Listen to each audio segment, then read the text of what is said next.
ग्रहण करना। उन्हें आपको रोटी परोसने दें, रोटी परोसने दें। और आपको पता है बाइबल में लिखा है कोई प्यासा है तो मेरे पास आकर पिए। ठीक है, पीना लेना नहीं है। कई बार आप उनके पास जाते हैं दूसरों के लिए उपदेश देने के लिए। हम उनके पास जाते हैं दूसरों के लिए कुछ पाने के लिए। आप दूसरे लोगों के लिए पानी ला सकते हैं और उसे पीते नहीं हैं। आप ला सकते हैं और आप अभी भी प्यास से मर रहे हैं। जी हाँ, प्यास से मर रहे हैं। आमीन। मेरे पास आकर पीजिए। आमीन। पीना व्यक्तिगत बात है। जी हाँ, पीना व्यक्तिगत उपभोग है और पीना स्वयं के लिए है। आप अपने लिए पीते हैं, दूसरों के लिए नहीं। आप बस पीते हैं अपने लिए। तो पीते जाइए, पीते जाइए, पीते जाइए, पीते जाइए और फिर आपके हृदय से निकलेंगी नदियां, जीवन के जल की नदियां निकलेंगी। वो दूसरों के लिए हैं, वो दूसरों के लिए हैं। पता है, कभी कभी किसी परिस्थिति में, किसी कॉन्फ्रेंस वगैरह में मेरा ग्रीन रूम में भाग जाने का मन करता है ताकि मैं अकेला हो सकूं, क्योंकि मुझे उस तरह की चीज की जरूरत है। मैं पास्टर्स को समझ सकता हूं जो कि मैं ये नहीं कह रहा हूं कि जिस तरह से वो उपदेश देते हैं वो गलत है। मैं ऐसा नहीं कह रहा हूं। वो उसी उपदेश का प्रचार करते हैं, राइट? ओके, पर मेरे लिए मुझे वो सुनाना है जो परमेश्वर ने कहा है, क्योंकि मेरे लिए एक बात बहुत ही जरूरी है, बहुत ही जरूरी। तो कई बार उस एक उपदेश में बहुत सारे उपदेश समाहित होते हैं, पर यह अभी अलग तरह का उपदेश है। आप समझ रहे हैं ना? तो पीजिए, पीजिए। लिम, लॉरेंस, लिम, पीते जाइए। लिम चाइनीज के लिए ड्रिंक है। हाकिन, हाकिन, हाकिन, चाइनीज, उसे ही याद किया जाता है। ठीक है। पीते जाइए और आपके हृदय से नदियां बह निकलेंगी। नदियां दूसरों के लिए हैं। जीवन का जल, बस जल नहीं, जीवन का जल। आपके आसपास उपस्थित लोग तरोताजा हो जाएंगे, उन्हें ताजगी मिलेगी और इसी तरह से आप पोषण देते हैं। पास्टर्स इसे प्राथमिकता दीजिए, लीडर्स इसे प्राथमिकता दीजिए। गलील की झील के किनारे वो मछलियां पकड़ रहे थे, आपको पता है? आपको कहानी पता है? लीडर्स इसे प्राथमिकता दीजिए। यीशु जब पुनर्जीवित हुए तो झील के किनारे वो लोग मछलियां पकड़ रहे थे और आपको ये कहानी अच्छे से पता है। और बाइबल में लिखा है कि वो कहता है कि क्या तुमने कुछ पकड़ी है? कुछ भी नहीं। उन्होंने सोचा कोई अजनबी था और फिर उनमें से एक जान गया कि ये तो प्रभु है। वो कौन था? इसमें लिखा है वो शिष्य जिससे यीशु ने प्रेम किया। यीशु ने, आमीन। दूसरे शब्दों में चौथी बार ये कथन सामने आता है। हर बार जब ये प्रकट होता है तो वहां पर एक सत्य है, और चौथी बार ये सामने आता है। इसमें लिखा है कि वो शिष्य जिससे यीशु ने प्रेम किया। जी हाँ, जिससे यीशु ने प्रेम किया, ये प्रभु हैं। तो जब भी कभी आप अमल करते हैं तो आप अपने लिए प्रभु के प्रेम के प्रति सचेत होते हैं। आप बन जाते हैं तुरंत समझने वाले, त्वरित धारणा करने वाले व्यक्ति, किसी और से बहुत तेज, क्योंकि आप सचेत हैं अपने लिए प्रभु के प्रेम के प्रति। आमीन। फिर पतरस ने क्या किया? वो पानी में कूद गया यीशु की ओर तैर कर जाने के लिए, राइट? अब बाय द वे, ये हमारे लिए दर्ज नहीं किया गया है, पर कुछ वचन है जिसमें लिखा है कि जब यीशु मुर्दों में से जी उठे, उन्होंने निर्देश दिया और पतरस, वो याद है ना? और फिर बाद में अमाउस के रास्ते पर चेले वापस आए, असल में यीशु के अदृश्य होने के बाद, और राइट, नजरों से ओझल हो जाने के बाद। आमीन। पवित्र भोजन लिया। वो यरूशलेम की 7 मील की यात्रा पर वापस लौट गए, दूसरे शिष्यों से मिलने के लिए, उन्हें यह बताने के लिए कि उन्होंने प्रभु को देखा है। उन्होंने प्रभु को देखा और कहा, ये शिमोन के सामने प्रकट हुए। उसी दिन तो वो साक्षात्कार हमसे छुपाया गया, हमसे छुपाया गया उसी दिन। जी हाँ, वो साक्षात्कार हमसे छुपाया गया। किसी को भी उस साक्षात्कार के बारे में नहीं पता। प्रभु ने सुधारा। हम सोचते हैं कि प्रभु ने उसे सुधारा गलील के किनारे। नहीं, वो मिनिस्ट्री के लिए बहाली है। जी हाँ, वो उनके लिए सुधार है, और वो सुधार हमसे छुपाया गया था। पौलुस ने भी 1 कुरिन्थियों 15 में कहा, उसने कहा कि तब जब वो मुर्दों में से जी उठा, वो पतरस को दिखाई दिया। उसने पतरस का जिक्र किया, फिर शिष्यों का, फिर 500 लोगों का। आमीन। तो पतरस बहाल किया गया, पर अपनी चेतना में बहाल होना एक बात है और मिनिस्ट्री में बहाल होना दूसरी बात है। तो यीशु उसके साथ बैठ गए और यीशु ने कहा कि उससे सवाल करो, पतरस, क्या तुम मुझसे इनसे ज्यादा प्रेम करते हो? मैं सोचता था कि इनसे ज्यादा का जिक्र मछली के संदर्भ में किया जा रहा है। क्या तुम मुझसे प्रेम करते हो? ओह, ठीक वहां जो मछलियां हैं। पतरस, क्या तुम मुझे इनसे ज्यादा प्रेम करते हो? फिर मुझे पता चला कि ऊपरी अटारी में पतरस ने असल में कहा, यदि ये सब भी, यानी कि शिष्य, उसने उनके सामने कहा, उसने कहा कि अगर ये सब भी तेरे विषय में इनकार करें तो भी मैं इनकार नहीं करूंगा। तो प्रभु कहते हैं कि पतरस, अब वो प्रभु से क्या कह रहे हैं कि मैं इनसे ज्यादा तुमसे प्रेम करता हूं, राइट? तुम सब लोग मेरे उपदेश को जानते हो। वो उन विश्वासियों को रिप्रेजेंट करते हैं जो बड़ाई मारते हैं प्रभु के प्रेम के लिए, और यूहन्ना डींगे मारता है अपने लिए प्रभु के प्रेम की। तो वो कहता है कि सब तेरे विषय में इनकार करें तो भी मैं नहीं करूंगा, मैं तुझसे प्रेम करता हूं, तू जहां जाएगा मैं साथ आऊंगा, बंदी गृह में भी, मृत्यु तक भी। उसने कहा कि मैं तेरे पीछे रहूंगा बंदी गृह और मृत्यु तक भी। तो प्रभु कहते हैं कि क्या तुम मुझसे इनसे अधिक प्रेम करता है? उसने लॉरेंस की तरह किया।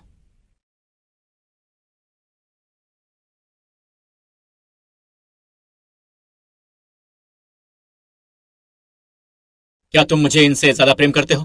प्रभु, आपको पता है मैं फिलियो यानी प्रेम करता हूं। ग्रीक में आप इसे देख सकते हैं, अंग्रेजी में आप इसे नहीं देख सकते हैं, लेकिन असल में ग्रीक में यह होता है कि मैं तुमसे प्यार करता हूं, मैं प्रेम करता हूं। और मैंने ये एहसास किया कि मैं आपसे इस स्तर तक प्रेम करता हूं जहां मैं आपको पसंद करता हूं, मुझे आपके प्रति स्नेह है, मैं आपको पसंद करता हूं, मैं आपसे स्नेह करता हूं, मैं आपको पसंद करता हूं, मैं आपसे लगाव रखता हूं और मैं आपको चाहता हूं।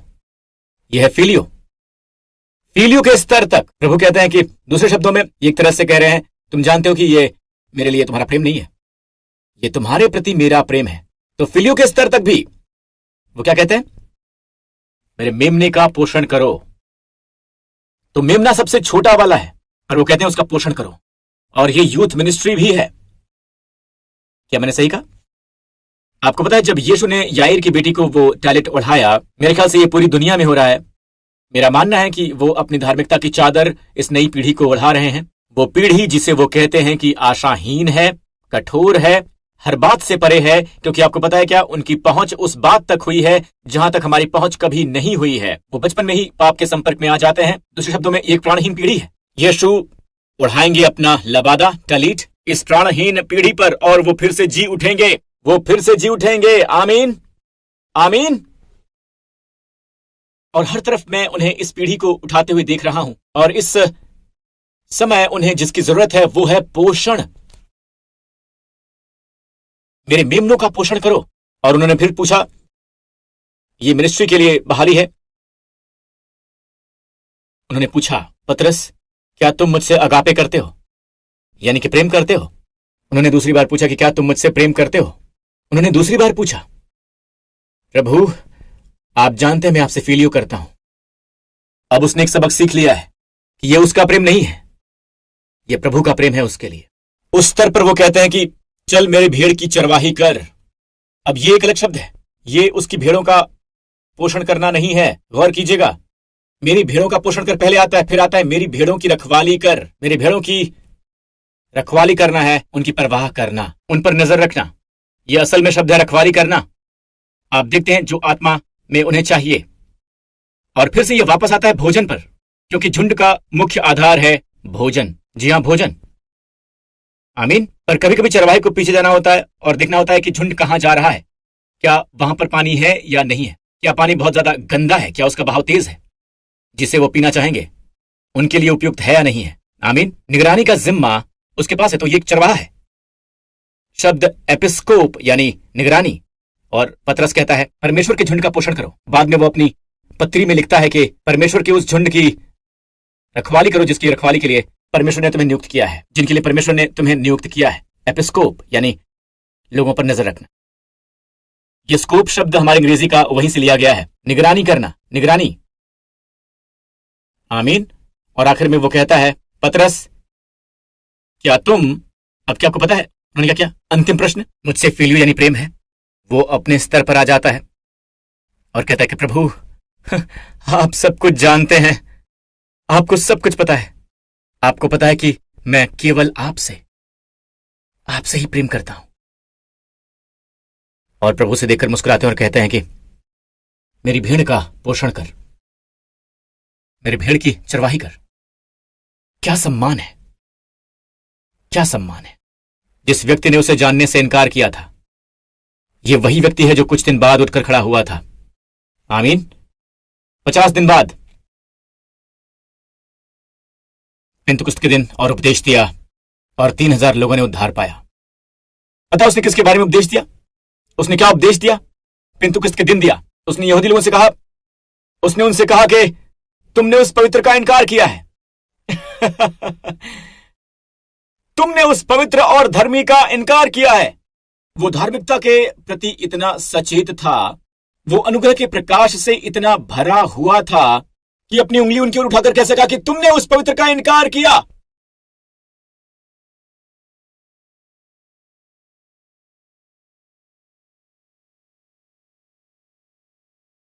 तो हम भी वैसे ही बिल्कुल हो सकते हैं कि हमारा अतीत हमें अब और प्रभावित नहीं कर सकता। ये वो नहीं है जो आप थे, बल्कि वो है जो आपके अनुग्रह ने आपको बनाया है। दाऊद, एक बार फिर से दाऊद पर आते हैं। जब दाऊद, आपने देखा कि उसका अभिषेक तेल के सींग से किया गया था। जब इजराइल के पहले राजा का अभिषेक किया गया था तो उसका अभिषेक तेल की कुप्पी से किया गया था, और तेल सिर पर डाला है। तो कुप्पी प्रकाशित वाक्य की पुस्तक में परमेश्वर के क्रोध की एक तस्वीर है। स्वर्गदूतों ने परमेश्वर के क्रोध की कुप्पी उंडेल दी। तो दाऊद का अभिषेक किया गया था मेंढे की सींग से, ठीक है, नर मेढे की मृत्यु यानी कि यीशु मसीह। और फिर आप पाते हैं कि सब लोग थरथराते हुए शाऊल के पीछे वाली, वो लोग जो दाऊद के पास आए थे वो असल में वो 3D आर्मी, राइट, वो संकट में थे, कर्ज में थे और असंतुष्ट थे, पर वो बन गया शक्तिशाली मनुष्य। पर वहां कुछ और भी है जिसे मैं आपको और जिसे आपको देखने की आवश्यकता है। प्रभु यीशु मसीह की एक तस्वीर है, प्रभु यीशु मसीह की एक और कमाल की तस्वीर। पिता ने उसे भेजा उसके भाइयों के लिए रोटी, मक्खन और आपूर्ति के सामानों के साथ। पिता ने पुत्र को भेजा, और हमारे प्रभु यीशु का पहला आगमन, वो एक बच्चे के रूप में आए, आमीन, जैसा कि बेतलहम में पैदा हुआ बच्चा पहले इजरायलियों के घराने में था। इसे मत भूलिए। वो कहते हैं अन्य जातियों के घर मत जाना, इजराइल के घराने में जाना। तब जब उसे नकार दिया गया, अब बेशक परमेश्वर ने इसे इस तरह से ठहराया, पर पहले इसे यहूदी होना चाहिए। वो कहते हैं पहले यहूदी से अपना वादा पूरा करो। आप मेरी बात समझ रहे हैं? तो पिता ने दाऊद को भेजा उसके भाइयों की भलाई के लिए, बिल्कुल यूसुफ की तरह।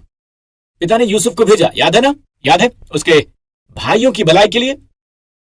भाई कहीं पर डेरा डाले हुए थे, उन्होंने यूसुफ को भेजा। तो फिर से ये यीशु की एक तस्वीर है। फिर जब वो वहां पर था, उसने देखा दानव को। जब यीशु आए, इजराइल को धमकाया गया, दुनिया शैतान के अत्याचारी शासन के अधीन थी, शैतान के, और दाऊद ने उसे एक पत्थर से मार दिया। असल में युद्ध में आप तलवार का इस्तेमाल करते हैं, और उसने तलवार का इस्तेमाल तब तक नहीं किया था जब तक कि आदमी मर नहीं गया। उसने उसके सिर को काट दिया। उसने पत्थर का इस्तेमाल किया क्योंकि वो प्रभु की निंदा कर रहा था, आमीन। तो दाऊद ने पत्थर का इस्तेमाल किया, सीधा उसके सिर में लगा और वो दानव गिर गया। और बाइबल में लिखा है, पता है, ये उन रोमांटिक मूवीज, हॉरर मूवीज और मॉन्स्टर मूवीज की तरह नहीं है कि शैतान मार दिया गया है और बंदा लड़की को चूमता है। नहीं, उसका सिर काट दिया जाता है। मैं आपको बता रहा हूं, वो हमेशा खड़ा हो जाता है, आमीन। मैं हॉरर मूवीज नहीं देखता, पर जब मैं छोटा था तब मैं देखता था, और हमेशा बिना किसी अपवाद के शैतान उठ जाता है। ओके, इस बीच जब वो किसिंग कर रहे होते हैं, राइट, आप हमेशा बंदे का सिर काट दीजिए, उसका सिर काट दीजिए। जी हाँ, आप उसका सिर काट दीजिए, जी हाँ, उसका सिर काट दीजिए। दाऊद बेहतर जानता था, वो जानता था कि जीवन में आगे बढ़ना कैसे है। उसने गोलियत की तलवार ली और उसने उसका सिर धड़ से अलग कर दिया। उसने उस कटे हुए सिर को ऊपर उठाया और पूरा इजराइल चिल्ला उठा। उन्होंने शत्रु का पीछा किया। और बहुत दिलचस्प, मुझे इस तरह के छोटे छोटे विवरण पसंद है, पता नहीं क्यों, पर ये मेरे अपने लिए है। मुझे कभी पता नहीं था कि मैं इस सब पर कभी उपदेश दूंगा, लेकिन मुझे बाइबल की इन नई छोटी बारीकियों का अध्ययन करना पसंद है। इसमें लिखा है कि दाऊद ने गोलियत के अस्त्र को अपने तंबू में रखा, आमीन, पर वो यरूशलेम चला गया। तो अस्त्र वहां है, पर सिर कहां है? वो सिर को यरूशलेम ले आया, पर युद्ध यरूशलेम के बाहर है। ये यरूशलेम से कई मील दूर है, बहुत दूर नहीं, पर पता है, कई मील दूर। हम सब वहां पर गए थे। जब आप वहां जाते हैं, सोचते हैं कि वो यहां पर क्यों लेकर आया था। जरूर कोई प्रकाश मिला होगा उसे, क्योंकि उसे दफनाया गया था।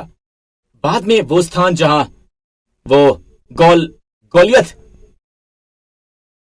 कहा जाने लगा, गोलियत की खोपड़ी ले आने के स्थान का नाम बाद में बिगड़ गया। वो वक्त के साथ स्थानों का नाम बिगड़ जाता है।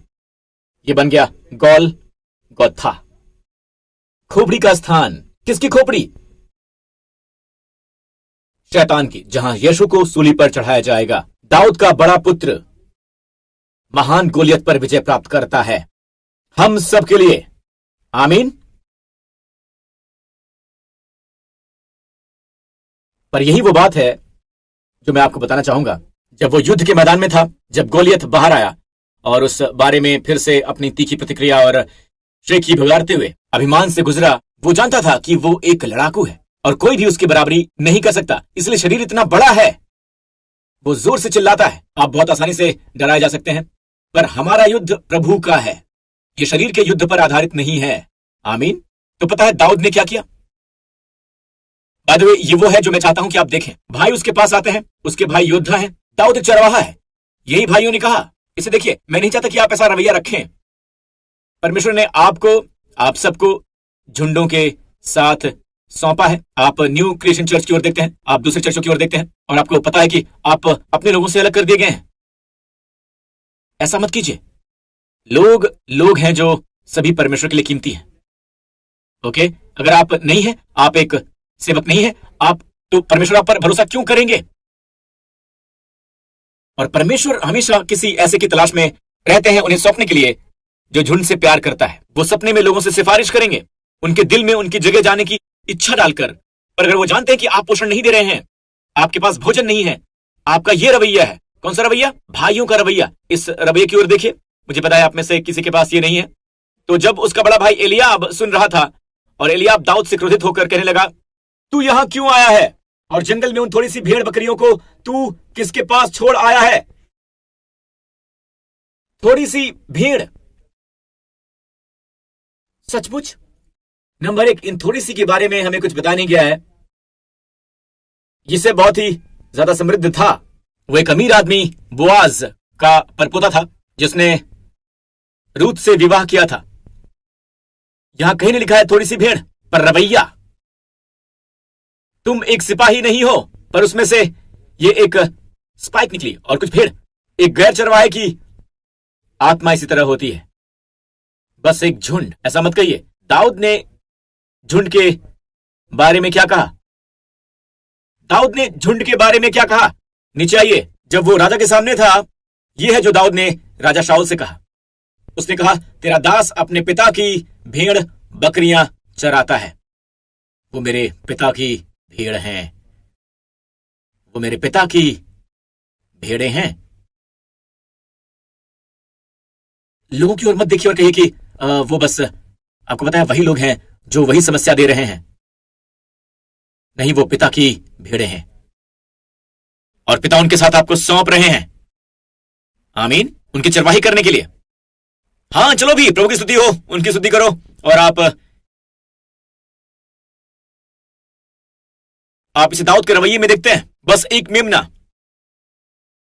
मेमना एक शेर के द्वारा ले जाया जा रहा है। क्या उसने बस ये कहा कि खैर, क्या बस ये किसी तरह से एक शेर की जरूरत है या एक मेमने की? मुझे दूसरे बहुत से मिल गए हैं। क्या उसकी इच्छा एक को जाने देने की थी? नहीं, वो शेर के पीछे गया भाई। दाढ़ी पकड़ी शेर के लंबे बाल को और शेर को मार डाला। और उसके पीछे था भालू। राइट? तो इससे पहले कि हम जाएं, मैं आपसे पूछना चाहूंगा, आपके अंतर्मन में क्या है? आपको हाथ उठाने की आवश्यकता नहीं है, ठीक है? पर अपने झुंड के प्रति, अपने काम के प्रति, अपनी मिनिस्ट्री के प्रति आपका रवैया क्या है? क्या आप इस तरह से कहते हैं, ये थोड़ा सा काम, ये छोटी सी भेड़ें, या ये मेरे पिता की भेड़ें हैं और मैं इतना सौभाग्यशाली हूं कि मुझे ये सम्मान दिया गया है। आमीन। इनकी रखवाली करने का, इन्हें पोषण देने का। मुझे पता है कि ये एक चुनौती है, मुझे पता है, बिल्कुल वैसे ही जैसे कल मैंने साझा किया। कई बार उससे पहले अजीब बातें होती हैं, पर आप इसे आत्मा को लूटने मत दीजिए, बिल्कुल नहीं। आप में से कितनी कई बार चुनौती का सामना करते हैं जब अजीब और गरीब बातें होती हैं, या जब पत्नी से झगड़ा होता है। आप जानते हैं कि ऐसी बातें होती हैं जिसे आप सामान्यतया नहीं करते हैं, राइट? बस पहले ये होती हैं। आप में से किसी के साथ हुई है? जैसा कि मैंने आपको बताया है, कई बार आधी रात को आप उठते हैं और आपका दिल जोर से धड़क रहा होता है। आप इससे गुजर चुके होंगे। आधी रात को आप उपदेश देने वाले हैं और आप उठ जाते हैं। आपको पता नहीं होता क्यों। आपको दोबारा सोना होता है क्योंकि आपको उठना है, आपको एनर्जी चाहिए, आपको रेस्ट करना है। आपको कौन जगाता है? दौरा। आमीन। तो मुझे पता है, मुझे आपको बताना होगा कि शैतान आपकी पोषण देने वाली मिनिस्ट्री से कितना डरा हुआ है, राइट? उन लोगों को पोषण देने से जो आ रहे हैं, अगर वो चरवाहे को मार सकता है तो क्या होगा? भेड़ें बिखर जाएंगी। बाय द वे, ये हमारे यीशु के बारे में कहा गया है। जब वो उन्हें बंदी बनाने के लिए आए, ये लिखा गया है कि मैं रखवाले को मारूंगा और भेड़ें तितर बितर हो जाएंगी। उन्हें तितर बितर होने की आवश्यकता नहीं है, क्योंकि उन्हें मारा गया था। ये उनके बारे में लिखा गया है, उन्हें मारा गया था। आमीन। तो हमेशा याद रखिएगा, प्रभु ने वो दंड ले लिया है। आमीन। हमारा युद्ध आराम करना है। और एक बार जब आपसे पहचान जाते हैं, कम से कम आप जान जाते हैं, पर जब तक आप इसे देख नहीं लेते हैं, आपको पता है कि क्या हो रहा था, क्या हो रहा था। पर जब तक आप इसे देख नहीं लेते हैं, आपको पता है क्या हो रहा था। निश्चित ही ये परमेश्वर नहीं थे। और ये बात ध्यान से सुनिएगा, आपके लिए एक तारीफ होनी चाहिए। शैतान के लिए मुर्दे में जान नहीं डालनी है। आमीन। परमेश्वर का धन्यवाद कीजिए। और आपको पता है कि आप झगड़ा क्यों करते हैं? अगर आप पत्नी हैं, अपने पति को समझिए, ऑलराइट? या यूं कहें कि जब सप्ताहांत नजदीक आ रहा हो तो कोई गहमा गहमी नहीं। वेंडी और मैंने एक सहमति बनाई है, हम संवेदनशील मुद्दों पर बात नहीं करते। ज्यादा संवेदनशील हो जाए तो चुप, शांति, समय समाप्त। आमीन। मैं सही कह रहा हूं, मैं सही कह रहा हूं। आप भी हैं? अच्छा। और उसने इसे कल लंच में कहा। उसने और क्या कहा था? खैर, अच्छी बात है, बहुत बढ़िया, ये काफी अच्छी बात है। परमेश्वर की स्तुति हो। बढ़िया। मैं अपनी पत्नी को जानता हूं। पता है, हम एक आत्मिक युद्ध में हैं। ये एक युद्ध है, हम आत्मिक युद्ध में हैं। ये एक आत्मिक युद्ध है। यही है जो शैतान कर सकता है, आपको भटका सकता है। आमीन। बाय द वे, जैसा कि आपको पता है, रखवाले को मारो और भेड़ तितर बितर हो जाएंगी। ये जकरिया के संदर्भ में है। परमेश्वर बात कर रहे हैं, ठीक है? मेरे चरवाहे को काट, ठीक है? तलवार चला मेरे चरवाहे पर, ठीक है? पहली घटना एक ऐसी तलवार की है जो हर तरह से काटती है। अदन की वाटिका के प्रवेश द्वार को जब आदम और हव्वा को बाहर निकाला गया, आदम और हव्वा को बाहर निकाला गया, ऑलराइट? एक स्वर्गदूत था, एक चेरुबीम, एक तलवार के साथ जो हर जगह काटता है। तो तलवार बात करती है दंडाज्ञा की। और अंत में आखिरी जिक्र, यह तलवार का पहला जिक्र है, आखिरी जिक्र है जकरिया में तलवार का। चल, परमेश्वर बात कर रहे हैं, चल हे तलवार, चल और मेरे चरवाहे को काट। और चरवाहा कौन है? उनका पुत्र। और तलवार क्रूस पर उनके पुत्र के सीने में उतर गई। आमीन। तो द्वार हमारे लिए खुला हुआ है। परमेश्वर आपको आशीष दे। आमीन। हालेलुया।